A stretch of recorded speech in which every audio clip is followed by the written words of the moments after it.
Welcome back to Pentester Diaries. In this episode, Jon Helmus talks with Shashank Dixit, a longtime cybersecurity professional with a love for the offensive side of security. In this episode, Jon and Shashank talk about Beyond Security Hygiene, diving into the fundamentals and more. Check it out. Welcome, everyone, to this week's episode of Pentester Diaries. I'm your host, Jon Helmus, and joining me today is Shashank from the Cobalt Core. Shashank, thanks for being here today. Thank you, Jon. Happy to connect to you. Awesome. Thank you, sir. Thank you. So today, Shashank and I are going to talk a lot about a fairly hot topic in cybersecurity, something that's been hot for a couple years, and then I believe that's going to be not just a hot topic, but become part of culture as we move forward. However, we're here to talk to Shashank about that today. So the topic that we are going to be talking about is security hygiene and how do we work beyond security hygiene. So Shashank, the listeners know about myself just from previous episodes. However, I would love for you to give an introduction about yourself, about who you are, your background, and what you're currently doing, and your experience here at Cobalt. Sure. So, Jon, I am basically a security consultant with Sumer. There's a company in Bangalore, India, and I have a close to 13 years of experience in cybersecurity. For the last years, I had this opportunity to work with Cobalt Core, and I'm thoroughly enjoying my time with Cobalt. And I love offensive security, so my time basically goes in pen testing, red teaming, and I'm leading the team of security experts in my current job. And yeah, it's been an incredibly beautiful journey with cybersecurity. It's very interesting, and every day it's a new challenge. So yeah, thoroughly enjoying my time. That's great, man. I'm glad to hear it. And 13 years of experience in cybersecurity, that's quite a bit. And so that means to me that's telling me that you've seen cybersecurity grow into a field, essentially, right? Because 10, 15 years ago, maybe even, I would argue that maybe even like shorter than that, it wasn't even like really a field. We're starting to see cyber degrees. We're starting to see a lot more cyber certifications, a lot more push for cyber in the workforce, and anything in between those. So I'm just curious too, about your experience or your thoughts on how you've seen cybersecurity evolve. So when I started back in the year 2008, it was not a very known thing. People were knowing security, but still the VAPT was a big thing that time. Just a vulnerability assessment, penetration testing was considered to be a luxury, unlike today. And that time there were very less resources online to study or to groom yourself in security and to learn something new. So we started with our Linux box and started scripting there, and somehow we learned networking, and even running a virtual machine on your host system was like such an eye-opener thing.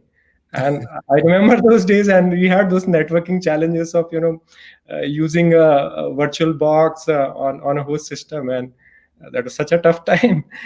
But unlike today, today we have so many resources, so many training materials online, lot of blog posts, and then the overall industry has evolved from the traditional VAPT to now what we say red teaming and threat hunting and all those sorts of advanced stuff. And of course, that the growth of industry is incredible. And I have seen the companies growing from a traditional firewall thing to how today the DevOps and DevSecOps they are talking. So amazing. I mean, it's incredible to see that. And I'm really fortunate to witness that, I would say. You're fortunate, but the field also needs people like you. So the field is also fortunate to have you. So that's amazing. I love to always talk to or ask that question of everyone who's been in the field for quite some time, because you've seen it grow. You are a substantial pillar in the uprising of cybersecurity, and in this case too, Shashank, with you, it's offensive security, something that's grown a lot, right? And like you're saying, like the misunderstandings, the issues that some will never know about, how difficult it used to be to just get a virtual image on VirtualBox and the networking issues that came with that. So yeah, that's some amazing insight that it's amazing. So with that, something that's big that's come up with the uprising of cyber in the workforce is cyber hygiene, and that's what we're going to be talking about today, right? Or security hygiene. And we can use those terms synonymously with each other. So for this conversation, I'd love for you to talk about what is cybersecurity hygiene and what qualifies as cybersecurity hygiene. So before that, I think it's important that we understand how organization, how the different IT setup is around an organization, and what a hacker's view of an organization. So if you see, there are multiple type of hackers who target a particular organization if they want to hack. The first type is the basic script kiddie types, where they just run some tools, some automation, and they find some vulnerability, and they get inside. The second type of hackers are a bit more skilled, so they know how to basically filter the results and then poke into the functionalities and go further down. And then third type of hackers are really skilled ones, and if they target a particular organization, most of the time they are going to be getting inside.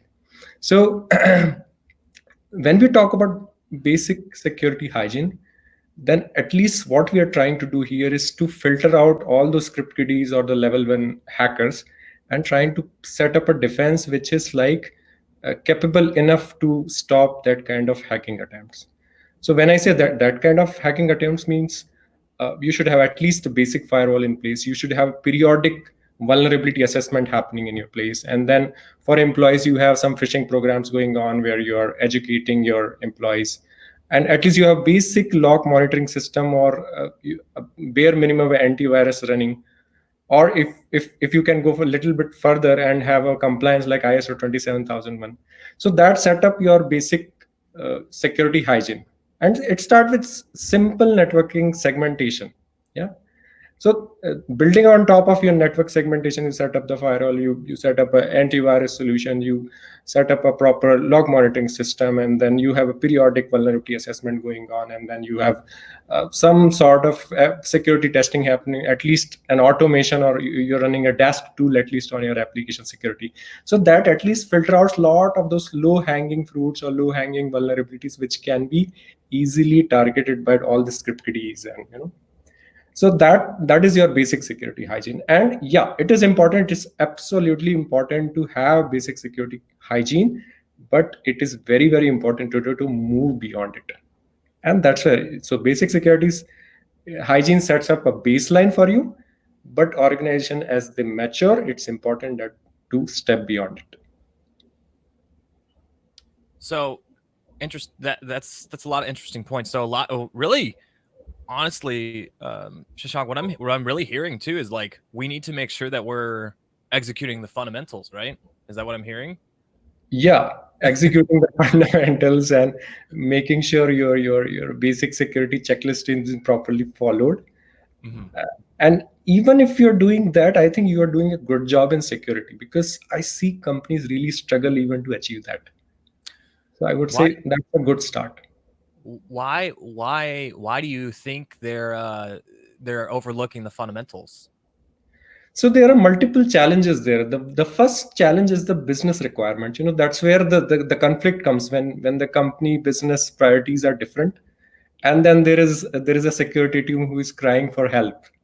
So there is a conflict between there's something to be urgently delivered or urgently go live, and then there is a security team who is like which want something to be implemented, but there are no budget approvals, or there are no sufficient amount of attention of management which is there. So that's where the things become really problematic. So even to achieve a simple network segmentation, people are really struggling because they need multiple approvals. Then there is an IT team, there is a security team, so there is a conflict going on. There's a dev team, and so it's a tough job for an organization. Yeah, I would 100% agree. As someone too who's been a pen tester doing network segmentation and having to deliver the results of that, and then also talk about next steps of how to achieve proper network segmentation. It's an interesting problem to have to solve. Definitely an interesting problem to have to solve. So, with all these basics and everything, like, wow. And I think, hopefully listeners are now already starting to get the picture painted in their head about like why this is important. But I would love for you to dive into as much as you want about why is all this important? Why is it important that we understand what qualifies as security hygiene and what exactly it is? So imagine if a hacker want to target your organization. So what is it that he's going to target? So he will look into your external periphery of your organization. He'll look into what are the external IPs, what are the applications that are being facing internet, and he'll try to attack from there. And if there is some, if the hacker is just running a tool and finding all those low security loopholes, then it's easy for him to just exploit something and get inside. That is one way of doing it. Another way of doing it is to target your employees. So maybe some phishing email or maybe some malware loaded document will land in your inbox, and if somebody clicks, and if your basic things are not in place, like your segmentation is not proper, if your malware detection is not properly done, your proper antivirus is not there, definitely that ransomware is going to explode there and going to infect the different systems there. So that is why it is very, very important to get the basics right.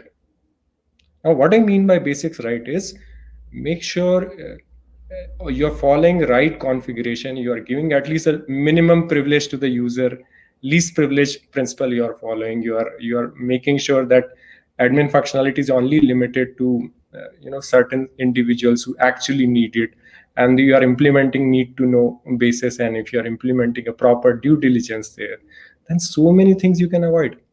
One simple payload, if it is get executed, a ransomware payload gets executed on somebody's system, it is going to not only infect the system, it also scans through and also infects the other nodes there. So if your basic networking is not done properly, it is going to just go for a chain reaction from there. So that is why I'm stressing on this baseline security part a lot, because everything starts from there and then you develop further.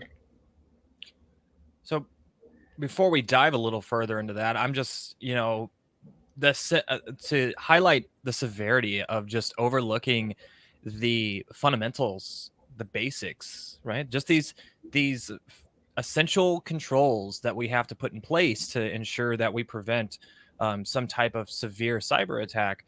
You mentioned the word ransomware, right?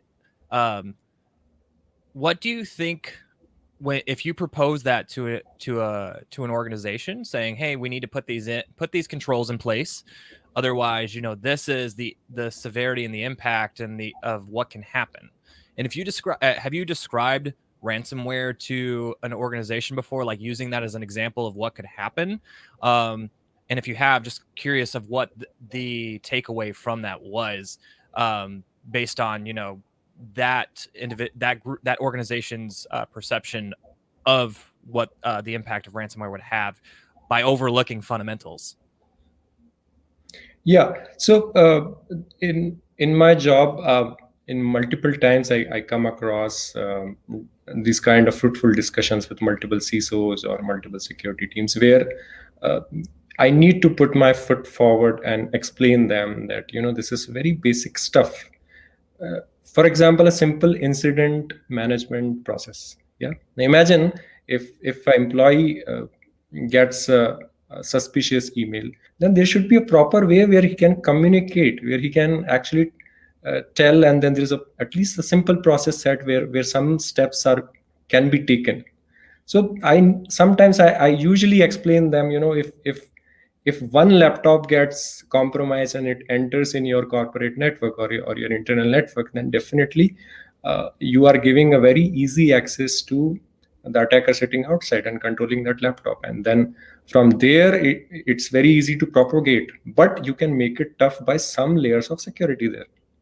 So what I mean by layers of security means there is a antivirus running on your system, and then go further, there could be a EDPR solution, there could be a DLP solution, and then followed by at the network layer, if there's some monitoring is happening, then definitely at least you can flag some of the events, so there's some suspicion. Right? And then from there, it is important that it shouldn't just stop from there. It is important to educate the team. So at least start educating a basic education to your IT team or dev team, people who are writing the code. At least they understand that the basic inline SQL query is deadly, or it's a crime. So that kind of education is very, very important. So I try to educate people in that way. And also it is important to give an impression that security starts with something very simple. So let's not think about it's a very complicated thing. No, let's simplify it, and that's what my intention is when I talk to people about security hygiene and going beyond it. Yeah, so that's how I try to talk about it and convince them. Wonderful. Yeah, no, that's a lot of good points. And the big thing that I feel like, and please let me know if you agree or if you don't, but the big thing is fundamentals and applying security in depth at the fundamental level. So beyond the fundamentals, right? We've been talking about the fundamentals for a while. For organizations that have the fundamentals down, they're doing all the right things. That doesn't mean that they're good to go, right? There's still other things to look beyond. So what does it mean to look beyond the fundamentals? Why is that important? And more importantly, how do we do this? So now let's come back to the organization and the setup around it.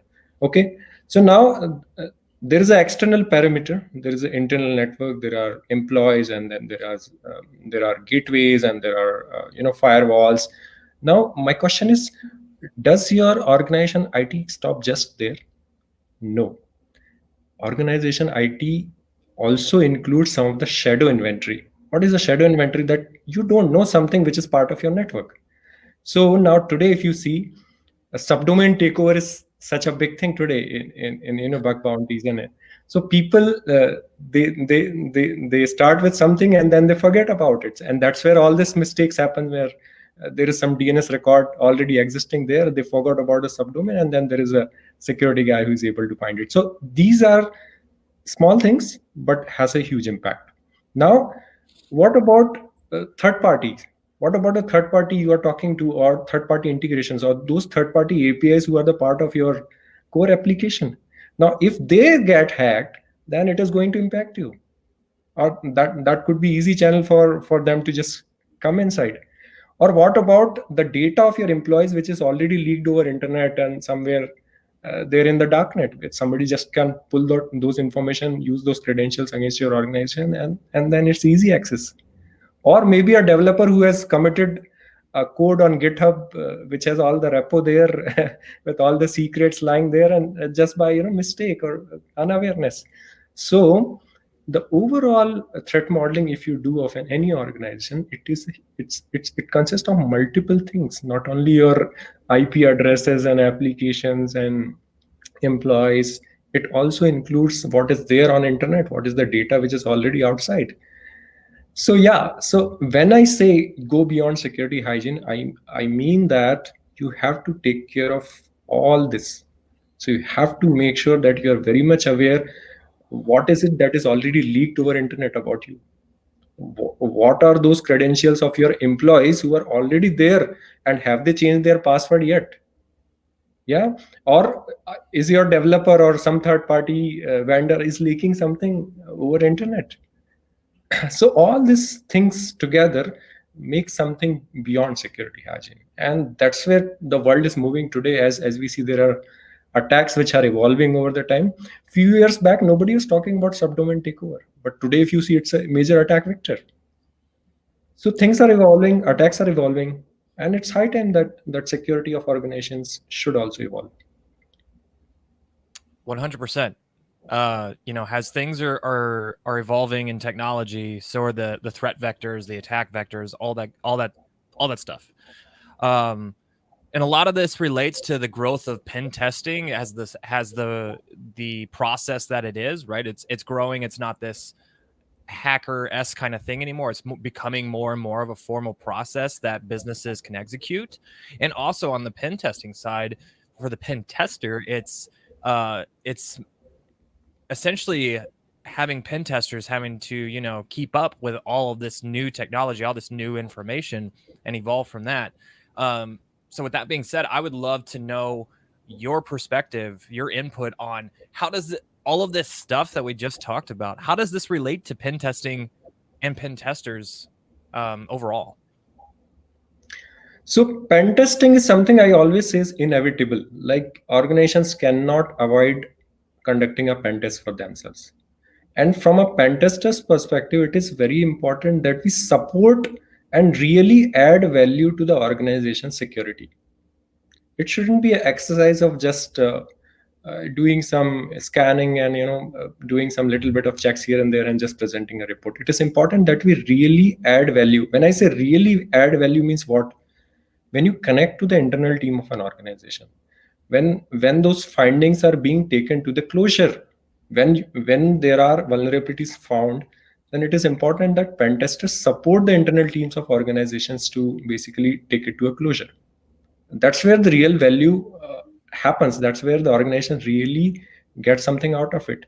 And as a pen tester, it is also important that to grow beyond what is the basic things are there. So it's important that you get used to of all these new attacks, because if you see, the whole attack paradigm is also shifted over the years, right? Like the OS top 10 you saw a few years back, now today the list is very different, and there are new people are talking about deserialization, people are talking about XXC, so something new which is coming up every day. So it is important that as a pen tester, you make sure that you are very much aware of what is the attack vectors which are being exploited in the wild. At the same time, your skills are enough to actually able to find those vulnerabilities in target systems, and that's where you are actually going to help and really add value to pen testing team and for the customer. So it is important that you get aware of the new attack vectors, practice that, and replicate in your pen testing engagements. Yeah, man, 100%. And to even to feed off of how it helps pen testers and pen testing and the evolution, right, of it constantly changing. How does the pen testing itself, how does that help build security hygiene and beyond in an organization? So one thing pen testing does very well is do a thorough assessment of what is your current status. And it's a very good way of doing a technical gap assessment, where you see, okay, your applications are there, they have multiple APIs, and then there are pen tester who basically find issues there. So that gives a very good idea for anybody who's going for pen testing about where is my security going, what are the vulnerabilities, what are the major vulnerabilities, and what is the trend basically in this vulnerability which I'm seeing. So where is that the mistakes are happening from my end, or from my dev team or my ops team. So it gives a very good, and that's where when we are seeing a trend there, then it is easy for them to basically go and attend to the root cause of it. So important that to analyze those results in really deep way, and then look into the root causes, that from where those vulnerabilities are being originating, and also look into a holistic solution of it, not only just a quick patch or a quick workaround for it. So it's important that it has to be attended holistically. And so so pen testing, as I said, it's inevitable, and it really plays a really important role. Important that periodically you go for a pen test, make sure your critical assets are being assessed by a really good skill team. Very important, the skill team is very important there. It shouldn't be just a check on your checklist, pen test check, because of the compliance requirements. It's important that you're looking for really challenging yourself. At the same time, you're not afraid of getting exposed. So be ready to be totally ready to get exposed, and in fact work closely with the pen testing team to actually help them to find more vulnerabilities I would say. So help them, try to work closely, define your scopes properly, make sure you're covering your scopes properly, and make it a successful story. And it's important that if more vulnerabilities are found, it is good for you. Understand that, people are afraid of getting exposed. So it's good that more vulnerabilities are being found, so that you can go back, revisit, fix those root cause, and then come back stronger. So it's a continuous process, it's evolving process, and important that you come again and again and then get yourselves evaluated. 100%, 100%, man. Yeah, it's all of these things where it's a process that we all have to move forward with, right? And you had mentioned some key words that you had mentioned made me think this is just an organic process that we all have to naturally occur, but we all have to be together to push it forward. And I'm a big firm believer too in the way how pen testing is going to, it's inevitable. You have to do it, but it's not here to only show you your vulnerabilities. It's here to show you how to be better than you were before the pen test team or the pen testing engagement started, right? It's all about how do we make you better than you were before. Did you want to say something?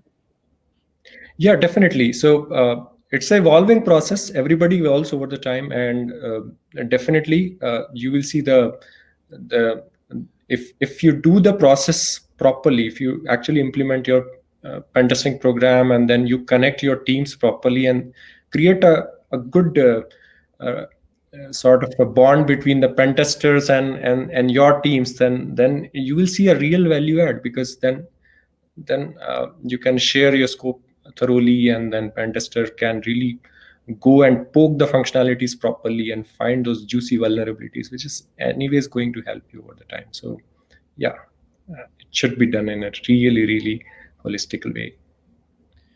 So has yours telling us, a bunch of things that we can do right on the pen tester and on the organizational side.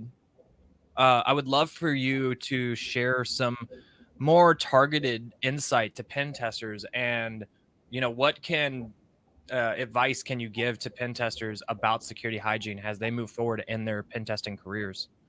So for the pen testers, if you come across testing a particular application or a network belongs to an organization who is just at a basic network hygiene level, then make sure your results really make an impact or a strong case for that organization to grow further. Yeah, it is important that your results are effective enough for the security team of that organization to make a really case, a strong case to further strengthen their organization's security.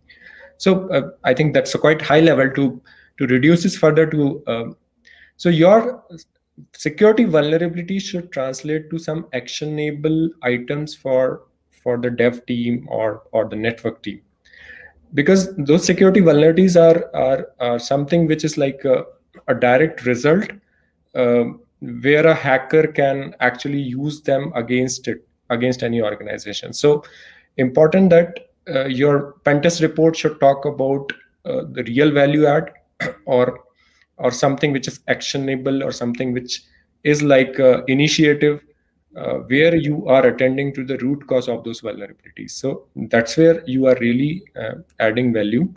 At the same time, the organizations which are just at the basic level of security hygiene, you might end up finding so many vulnerabilities, and that could be a kick for you.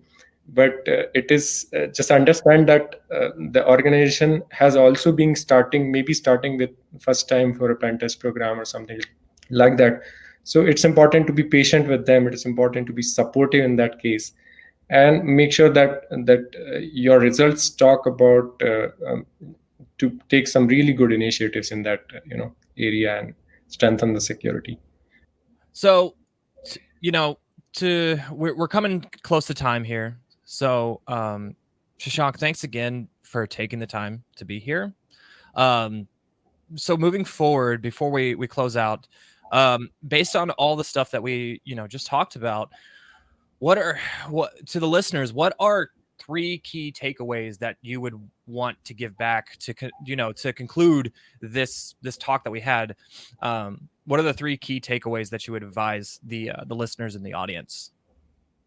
So first takeaway I would say is make sure our basics are done right. That's where I'm saying a basic security hygiene is must. Make sure you have done your baseline security implementations properly. And it starts with as simple as a network segmentation to least privilege to putting up a firewall. So that is, but understand that is not at all enough. It is just the beginning. So the second key takeaway is, as the attacks are evolving, it is very, very important that you move beyond it and look towards a holistic picture of overall the setup, and make sure your defenses are erected accordingly. So make sure you go for a really good pen test. You make sure you get a right team for you, a really skilled team for you. You have a proper budgeting done for it. Make sure you have enough of defenses. Make sure you have a SOC running. Make sure you have a proper implementation of EDPRs or multiple layers of security in place, so that you can actually make the job tough for the skilled hackers. And the third key takeaway I would say is platform as a service. The third key takeaway I would say is pentest as a service. The platform like Cobalt, what today it is providing, it's amazing place where the collaboration between the pentesters and the security teams are happening very easily. And that's where people are able to collaborate, where findings are being translated to actionable items. And then there is a back and forth communication which has been enabled by the platform. And that is amazing to see how much value add it is bringing to the organizations. So these are some of the things I would like the listeners today to take with them. Yeah, 100%, man. Definitely, like, I think the big thing that we've been mentioning that you just said to finalize everything here is that, use pen testing to move forward with the way how you assess your organization, because it all goes back to where it's not about showing you your vulnerabilities. It's about moving you past your vulnerabilities and growing from your vulnerabilities and becoming more competitive, better, and whatever it is that fits your organization's end goals. So yeah, I love all that. So that wraps it up for our conversation. Shashank, thanks again, sir, for taking the time out of your day to be here. Really enjoyed the conversation. For all those listening, I would like to thank our guest, Shashank, again today for taking the time to be with us today. Thank you again, sir, for being here. And for all the listeners, again, my name is Jon Helmus, and this is Pentester Diaries, and we'll see you on the next episode. Thank you, Jon, for this opportunity. Hi there. Thanks for listening to Pentester Diaries, a podcast brought to you by Cobalt.io. We hope you enjoyed and welcome you to subscribe, share, or leave a review wherever you tune in from. You can catch more episodes by following Cobalt on LinkedIn and Twitter. Stay tuned for more episodes.